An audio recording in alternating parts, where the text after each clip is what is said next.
Сәлеметсіздер ме 4-ші сынып білім алушылары? Математика сабағын бастаймыз.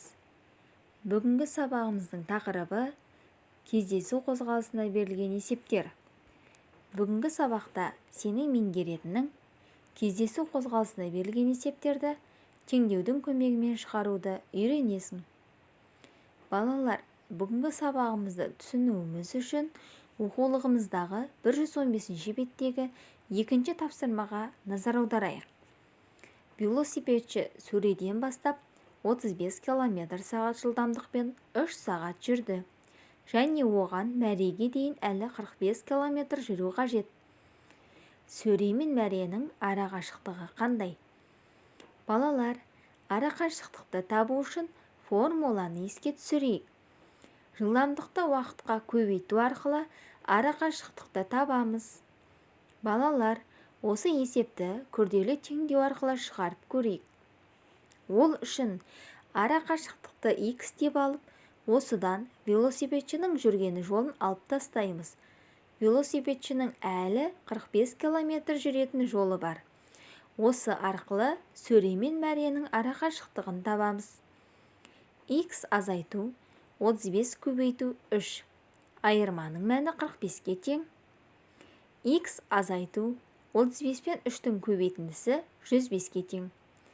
X тең 105 пен 45-тің қосындысы 150-ге тең. Есептің жауабы сөре мен мәренің арақашықтығы 150-ге тең екен. Балалар, өте дұрыс айтасыңдар, жарайсыңдар. Олай болса, 3-ші тапсырмаға зер салайық.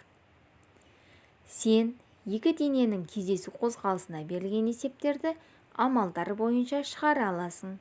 Оны теңдеу құрып шығарып көрейік. Арақашықтығы 1220 км болатын екі қаладан бір уақытта бір-біріне қарама-қарсы бағытта екі пойыз шығып, 10 сағаттан кейін кездесті. Бірінші пойыздың жылдамдығы 65 км/сағат. Екінші пойыздың жылдамдығын тап. X пен 65-тің қосындысын 10-ға арттырғанда тең болады 1220-ға.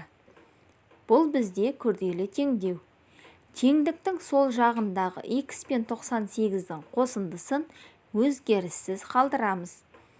Теңнен кейін 1220 санын жазып, теңдіктің сол жағына қарама-қарсы таңбамен бөлу амалымен жазамыз. Теңдіктің сол жағындағы X пен 98-дің қосындысын өзгеріссіз қалдырамыз. Тең 1220 мен 10-ның бөліндісі 122-ге тең болады. Міне балалар, енді бізде жай теңдеу шықты. Енді біз белгісіз санды табу үшін қосудың кері амалы, азайту амалын пайдаланамыз. X тең 122 мен 65-тің айырмасы 57-ге тең. Есептің жауабы екінші пойыздың жылдамдығы сағатына 57 км жол жүрді. Балалар, бүгінгі сабағымызды түсіндіңдер деп ойлаймын. Теңдеу құруды үйренген болсақ, 4-ші тапсырмаға назар аударайық. Бір қаладан екінші қалаға бір уақытта бір-біріне қарама-қарсы бағытта екі пойыз шығып, 2 сағаттан кейін кездесті. Олардың бірінің жылдамдығы 98 км/сағат. Егер екі қаланың арасы 396 км болса, екінші пойыздың жылдамдығы қанша? Балалар, есепті шығарып көріңдер.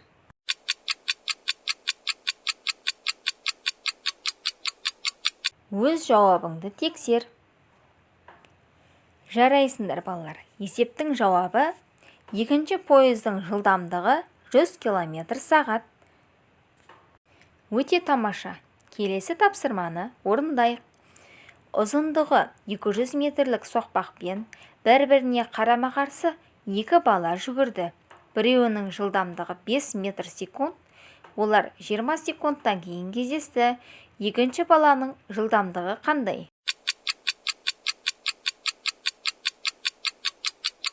Есептің жауабын өз жауабыңмен тексеріп көріңдер.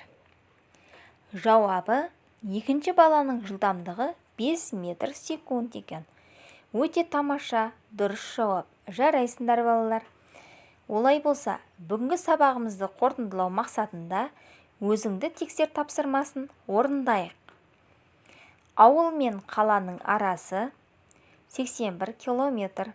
Олардан бір уақытта бір-біріне қарама-қарсы бағытта 2 велосипедші шығып, 3 сағаттан кейін кездесті.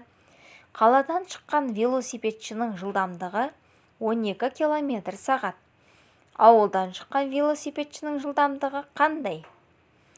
Дескрипторға қарап отырып, есепті дұрыс шығар. Есебіңнің жауабын тексер. Есептің жауабы екінші велосипедшінің жылдамдығы 15 километр сағат екен. Балалар, бүгін сендер көп еңбектендіңдер, есеп шығардыңдар, күрделі теңдеуді шығарып үйрендіңдер деп ойлаймын. Олай болса, жұлдыздар шеру арқылы өздеріңді бағалап көріңдер. Бүгінгі сабақты өте жақсы түсіндім.